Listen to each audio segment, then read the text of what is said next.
Stella Lansing records what appear to be images from another dimension. We've all had strange things show up on our pictures. Glitches, scratches, strange patterns of light and shadow. Weird images are bound to show up every once in a while. But researchers in the field of paranormal photography believe some of these photos are actually a window to the supernatural. For 30 years, Stella Lansing has captured bizarre anomalies on film and videotape. Nearly every single time she takes a picture or shoots home movies, strange images appear. Here, a severed arm mysteriously floating in front of this woman's head. Strange facial lesions mark her own self-portrait. A mysterious monk appeared while she was taping a television special about Queen Elizabeth. There's a series of unique clock-like images that defy cinema and time logic, and were unheard of in the field of paranormal photography, until now. I probably didn't realize that it was any kind of a gift or anything in the beginning. I was just trying to get proof of what I was seeing. I tried with every kind of camera I had, and as this went along, I asked someone if only I had a movie camera, and they let me borrow theirs, and that's when I started to get my very first nighttime sighting. There is usually a rational and mechanical explanation for what produced a given image on the film, as opposed to a supernatural answer. The idea that Stella was experiencing more than just mechanical failure first occurred to her while shooting these high-tension wires near her home in Massachusetts. Suddenly, this burst of light came off of the knoll where I was just facing there and shot up.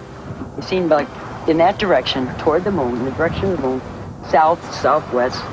And as it did, all these multicolored lights were flashing, and that's when I got this object that looks like arms sticking out.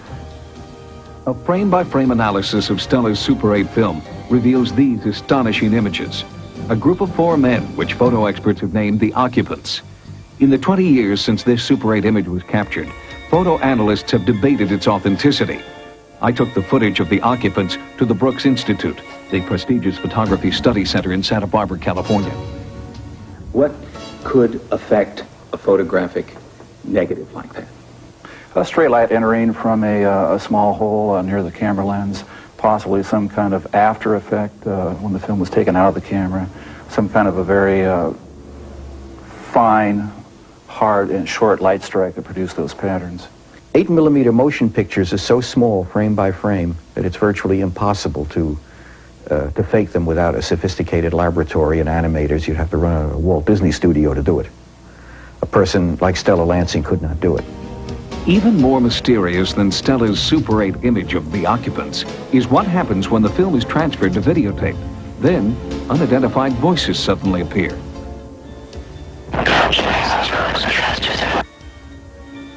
Analysts could not explain how Stella's silent 8mm film, with no soundtrack, could suddenly produce sound, replayed here at a slower speed.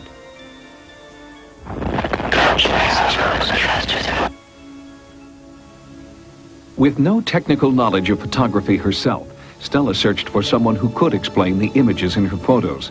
Dr. Bertold Schwartz, noted psychiatrist and author, took her case and has been studying Stella Lansing for 21 years. When I first met Stella, I became more and more curious, because here is a human being that gets these things, the kind of things you read about in the paper, but is seldom documented as one would prefer. In fact, it was Stella's meticulous records that set her apart. For 30 years, she had kept detailed logs of all her photos and films. As one went over the notes that she had laboriously collected through the years, she'd write on the film boxes, she'd write on scraps of paper, she'd collect clippings, and you put it all together, the story seems to hang together. And we have to ask the question, how do we explain it? Questions and questions and questions, but then it becomes fascinating, a real mystery of the first order. Some of Stella's most bizarre images are referred to as the clock series, images captured on film that surround such things as airplanes and church steeples, appearing at night and during the day. Strangely, when the single lights of the clock formations are enlarged, they reveal spacecraft-like images. And even more astonishing, these so-called spacecraft extend beyond the edge of the film frame. It overlaps the frames. Indeed, the time-space barrier is smashed in some way by this housewife.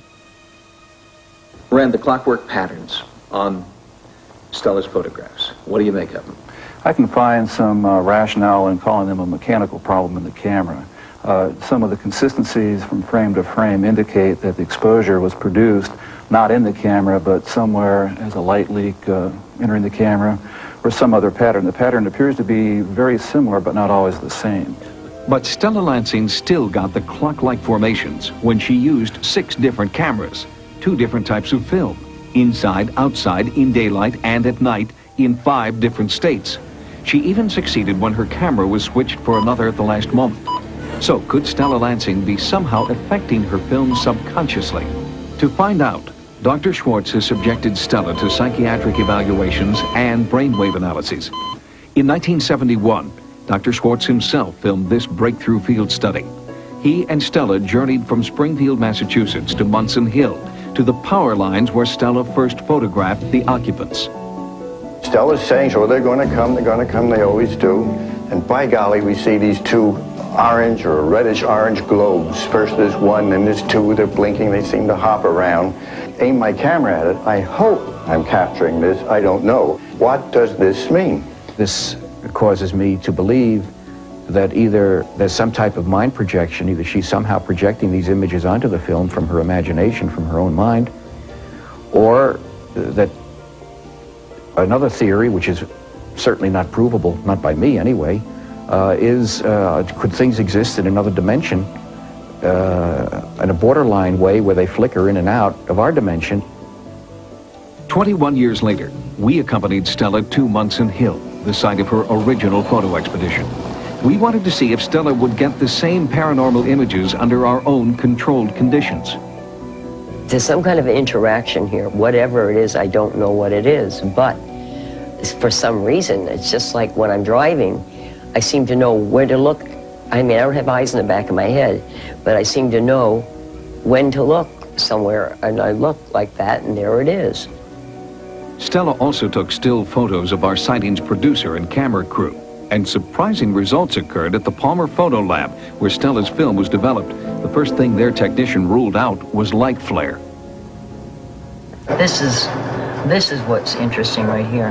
This seems to have solidity to it here. It's almost an oval shape, and right here also has the same thing. That is really strange. It has all the attributes of classic camera flare. But all the light was behind Stella, not behind the subject.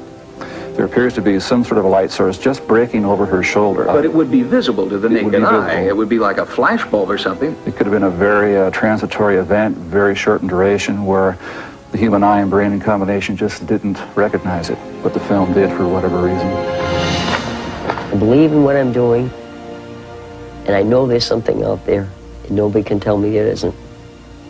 Debate continues on what is actually appearing in Stella's films.